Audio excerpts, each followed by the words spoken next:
אני הייתי אז סגן פרקליט המדינה, כששמעתי את ההודעה הזאת של בן גוריון בכנסת, הייתה לזה השפעה מחשבלת בכל המדינה וגם עליי. ויומיים אחרי שאייכמן הגיע הנה, קרא לי שר המשפטים, פנחס רוזן, ושאל אותי אם אני מוכן להיות היועץ המשפטי של לשכה 06 למשטרה, שנבחרה בשביל לחקור, לנהל את החקירה נגד אייכמן. הפעילות של יחידת לשכת 06 התחילה 3 ימים לאחר שאייכמן הובא ארצה. והיא הוקמה באופן מיוחד לצורך ביצוע החקירה בלבד.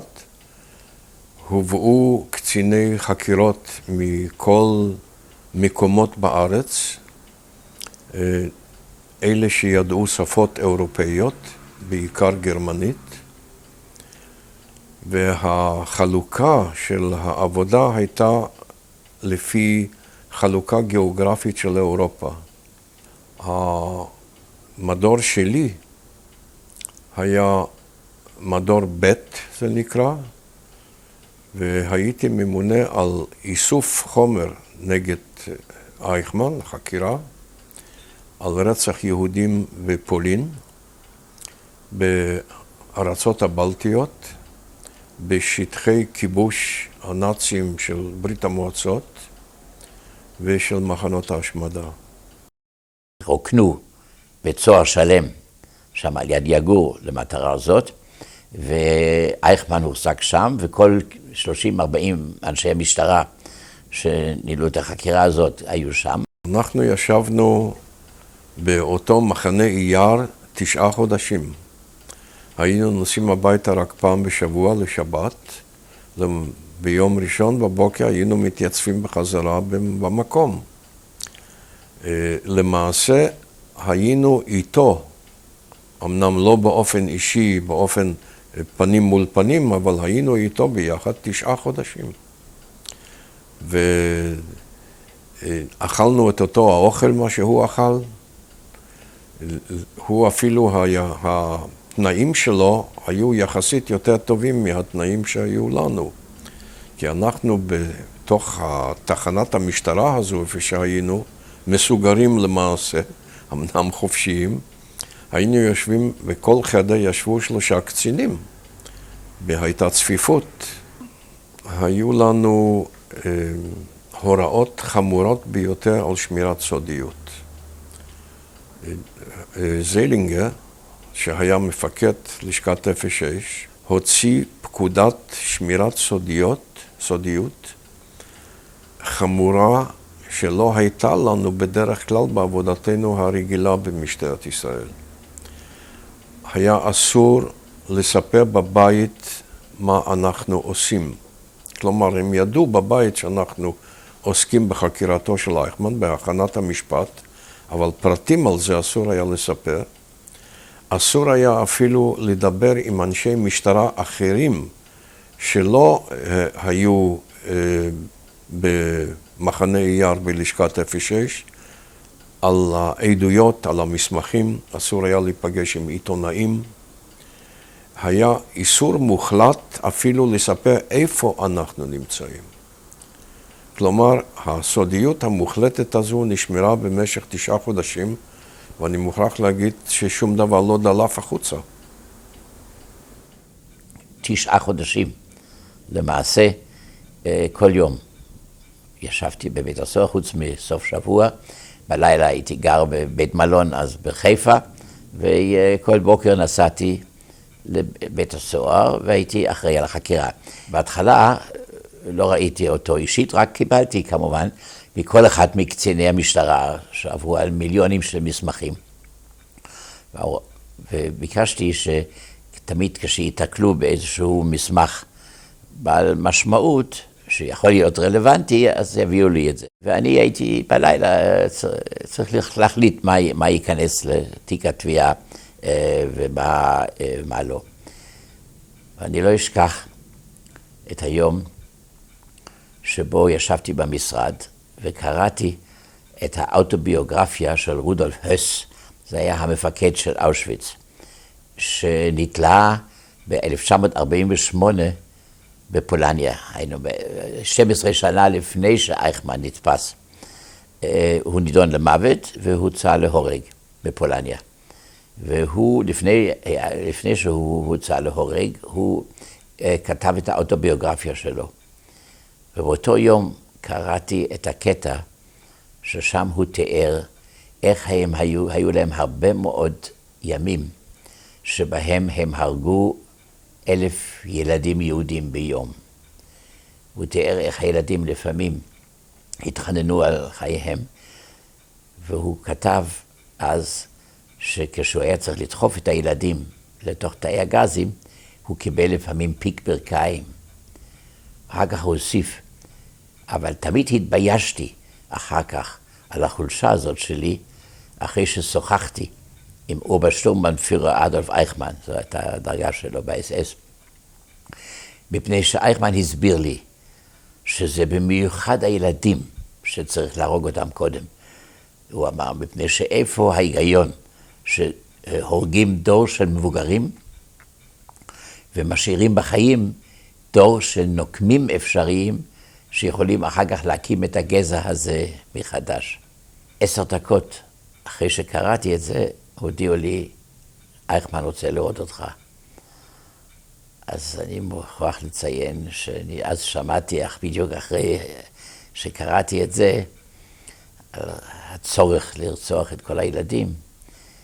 כששמעתי, שמעתי את הצעדים שלו, והוא ישב מולי 1-1 מטר, לא היה כל כך קל לשמור על פרצוף שקט באותו רגע. זה היה המפגש הראשון שלי עם אייכמן. מי שהיה בקשר יומיומי עם אדולף אייכמן היה אחד הקצינים שלנו.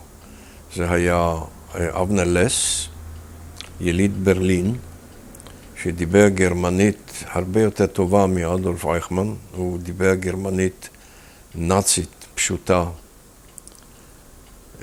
הוא היה צריך לשבת איתו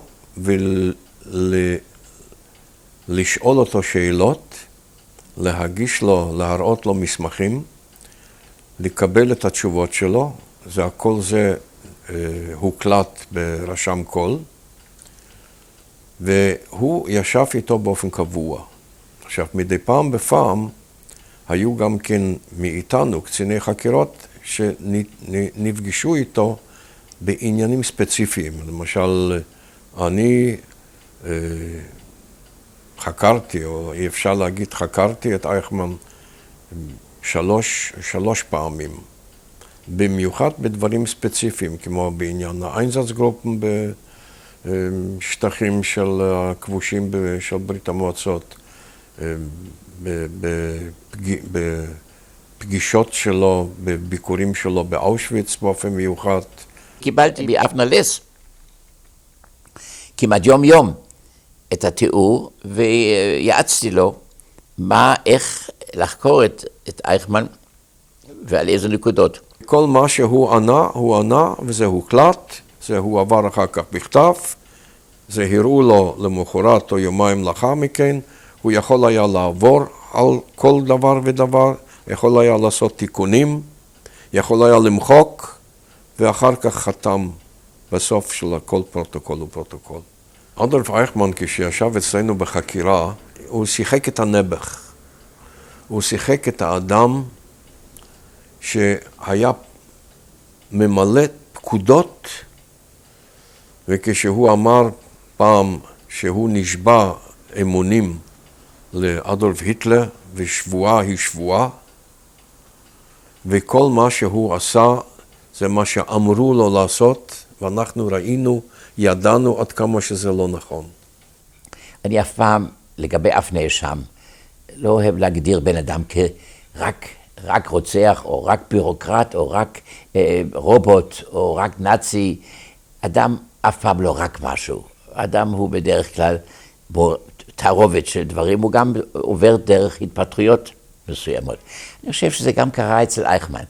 ההתרשמות שלי הייתה שבהתחלה הוא הפך להיות מומחה לענייני יהודים, כי הוא חשב שזה טוב בשביל הקריירה שלו. בשרון להתקדם. אחר כך כשאדם במשך שנים עוסק ברצח של מיליונים של אנשים חפים מפשע, אז הוא צריך באיזה אופן שזה ישפיע עליו פסיכית, או, וכאמור, מבחינה רפואית זה לא ישפיע עליו ככה, זה יתברר לגמרי, אבל באיזה אופן שהוא מבחינה פסיכולוגית זה יכול להשפיע, או שהוא מתחיל להשתכנע שהוא עושה איזשהו דבר שיש לזה בפנים איזושהי הצדקה. אני חושב שזה קרה אצלו, ואז אפשר היה לראות קרוב לסוף המלחמה בעיקר, שהוא הגיע להזדהות מוחלטת עם העניין הזה.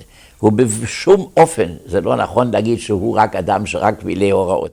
הייתה לנו הוכחה שלקראת סוף המלחמה, הוא אמר לחברים שלו, אני יודע שהמלחמה אבודה, אבל אני במלחמה שלי עוד אזכה.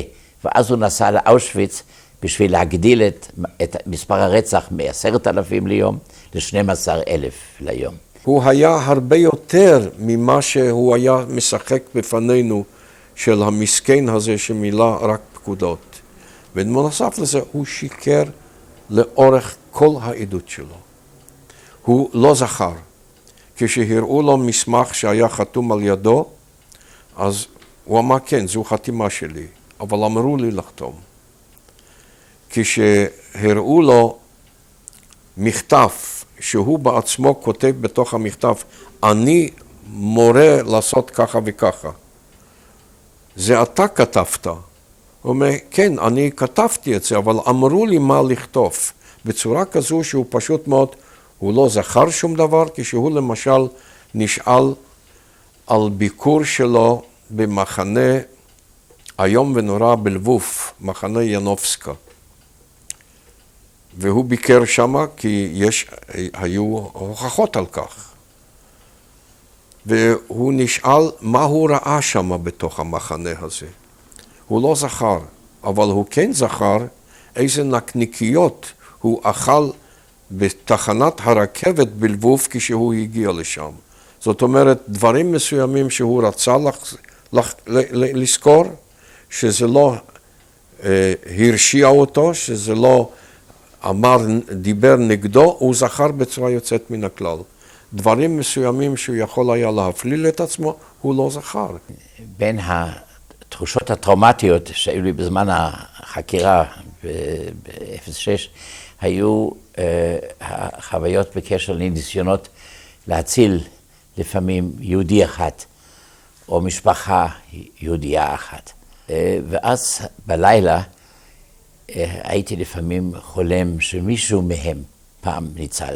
זה תמיד לקח כמה ימים עד שראיתי את התשובה של אייכמן, כי זה היה הכל בצורה כרונולוגית, והמסמכים לפעמים היו מאות או אלפי מסמכים באמצע עד שהגענו לתשובה של אייכמן. והמדהים היה שללא יוצא מן הכלל, ברגע שההחלטה הגיעה לאייכמן, תמיד התשובה הייתה פטלית. רק לדוגמה, יום אחד הקצין שהיה אחראי לצרפת, אז הוא הביא לי מברק שנשלח לאייכמן על ידי גנרל של הצבא הגרמני, המפקד של פריז. והגנרל הזה הודיע לאייכמן שיש יהודי בשם פרופסור וייס, מומחה לרדאר. והוא, היו לו הרבה פטנטים והמצאות, וזה חשוב מאוד לצבא הגרמני לחקור אותו ולהשוות את החקירות שלו עם אלה של המדענים הגרמנים. ולכן הוא דורש שהיהודי הזה ואשתו לא יגורשו. אז אני מוכרח להגיד שפה אני חשבתי, צבא קצין של הוורמאכט באמצע מלחמה, יהודי אחד, מומחה לרדאר, חשוב למדענים הגרמנים, אני לא יכול פה לסרב. אחרי כמה ימים אני מקבל את התשובה של אייכמן, מטעמים פרינציפיוניים אני לא יכול להסכים בשום אופן. יומיים לאחר מכן, הערה טלפון, הגנרל הגרמני טלפן לאייכמן והתלונן, איך אתה מעז להפר הוראה שלי, אני גנרל של הצבא. והתשובה של אייכמן, ואני אוברשטורמבנפירר של האס-אס, ולא אכפת לי איזה דרגה יש לך בצבא. יומיים לאחר מכן, אייכמן כותב עוד מכתב לגנרל הזה, אני עוד ביררתי את העניין נוספות, והתברר לי שהצבא הגרמני כבר לקח את ההמצאות של היהודי הזה לצבא הגרמני, אז אני לא רואה סיבה אפילו ליום אחד לדחות את הגירוש של היהודי הזה, ואחר כך הררה היהודי הזה ואשתו גורשו לאושוויץ. לי אישית היה קשה מאוד. זאת אומרת, היה לי קשה מבחינה נפשית. גם המצב הנפשי גם כן היה משפיע אצלנו על מצב בריאותי, גם כן פיזי. אני לא הייתי לבד. כמעט מחצית קציני החקירות שהיו איתי ביחד היו ניצולי שואה. וכשאנחנו קראנו את המסמכים, כשאנחנו קראנו את הפרוטוקולים של איך אדולף אייכמן עונה לשאלות כשמראים לו את המסמכים, כששואלים אותו שאלות על ביקוריו בבאבי יאר ובמקומות אחרים. הדבר היה ממש לא פשוט, אבל הרגשנו חובה. הרגשנו חובה לא רק כאנשי חקירות, הרגשנו חובה מדי פעם בפעם, כשאנחנו דיברנו בינינו אנחנו יכולנו לדבר, העלינו את המחשבה כאילו שאנחנו עוברים את השואה עוד פעם. אבל זו הייתה משימה שאנחנו היינו מוכנים למענה לעשות את הכל כדי להביא למשפט שיוגש נגד אותו הרוצח ההמוני ושהוא יוכל לבוא על עונשו.